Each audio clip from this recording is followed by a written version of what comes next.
Hello everyone, it is Leon here and Phil. who went over to Guerrilla Games to see Killzone Mercenary.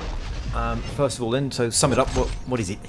It's Killzone on Vita, for better, and I was going to say for worse, but there isn't much of a downside to that. It feels like a Killzone game to the extent that you only remember you're playing on a Vita when things like that happen. That's one of the melee takedowns that you do through the front touchscreen. You do swipes diagonally and things like that. Does it look this good in real life? Because I'm sort of, for a second there I was like, oh yes, on Vita, because it could almost be, maybe not Killzone 4, but it doesn't look that far off PS3, and they've talked about porting the engine over, haven't they? That's right, yeah. It's the Killzone 3 engine. Guerrilla Cambridge and Guerrilla HQ in Amsterdam have been working together to get the engine working on Vita.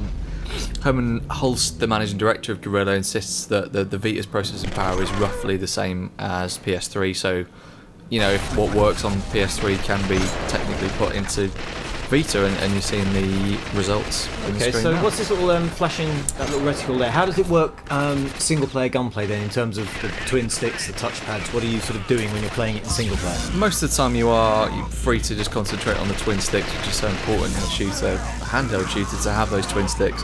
There are Vanguard weapons, one of which we just saw there, and these rely heavily on the touch interface. So there was a porcupine that brings up each enemy as a target. You just tap the screen on them and then they go bang. That was a little red circle we saw earlier. That was a red circle, yeah. There's also Mantis engine, which is like a giant robotic pair of scissors. We will see that in a minute. It's particularly horrible. I'm surprised we'll see some of the melee kills in the Mantis Pro build. Well, I'm surprised how unpleasantly violent it is. Like knives in the eyes, things being sort of sliced up. There's a knife attack later we'll see that's to the groin. Yeah, I don't know if I'm just getting old or what, but it does seem especially nasty. And I think obviously Killzone fans are used to that. The melee has always been gritty, should we say? But yeah, maybe it's even stepped up a notch in terms of the violence. I guess once you set a level, you have to kind of keep beating it. It's always got to have more impact. Yeah. So you're a mercenary. Do you play on both sides? Explain the sort of setup then and what the mercenary angle brings to it. So you're fighting the highest paid fight rather than the good fight. This time is how Guerrilla are putting it across. Whether that means that you'll ever be fighting against the ISA, I doubt, because I think that would be sacrilege. So you do. You do? Yeah, we see it in here. Like I think earlier on you were coming up on ISA guys and gutting them. My goodness. So because you play, I think you can play as a Helghast. So essentially you are highest bidder wins. You work for whoever pays. Okay, yeah. All I've played is fighting the old Higgs. So okay, yeah, it's highest paid battle wins, and that in the game that here's the Mantis engine. That's just the most horrible.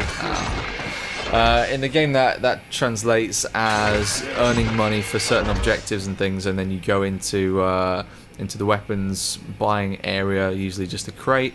Depending on how you did in the previous mission, you've got more money to spend on new gadgets and guns going forward into the next mission.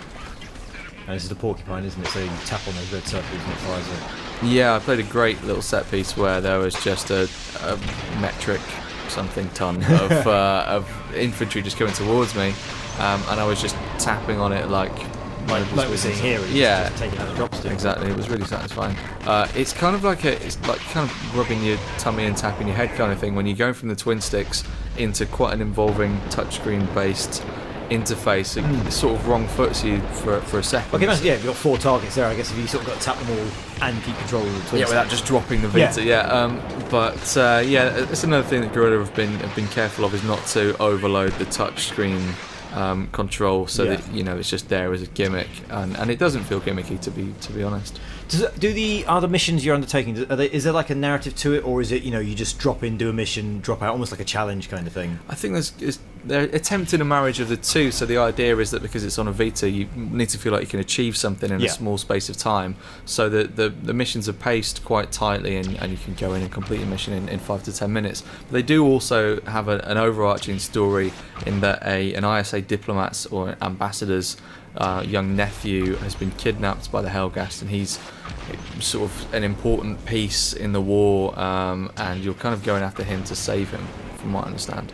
Okay, and there's multiplayer as well. I think were you quite impressed with that? I think Yeah, I really enjoyed the multiplayer. Again, you forget you're playing it on Vita. It's 8 player.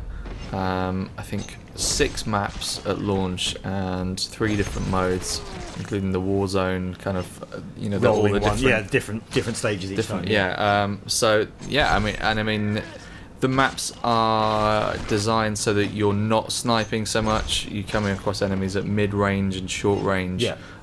And the Vanguard weapons recharge depending on there's a groin shot, lovely. Yeah. Depending on how many kills you're getting, the Vanguard weapons recharge more and more quickly.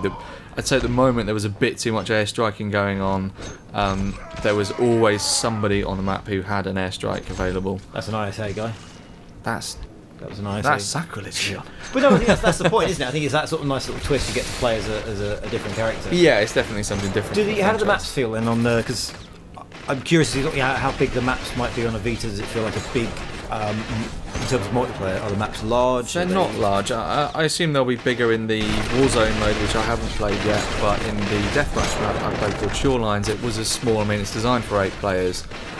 So yeah, it's a smallish map, and in single player too, you're not coming up against, from what I've seen so far, the big set pieces from the PS3 Killzones. Yeah. You're going in and you're infiltrating, you're stabbing people in the back, you're sabotaging things. It's not quite as grand as the console versions. Yeah. So impressed overall? Very impressed. I think it's going to feel like a Killzone. It's exactly what shooter fans want for Vita, and look forward to it. Cool. Thank you very much. Thank you.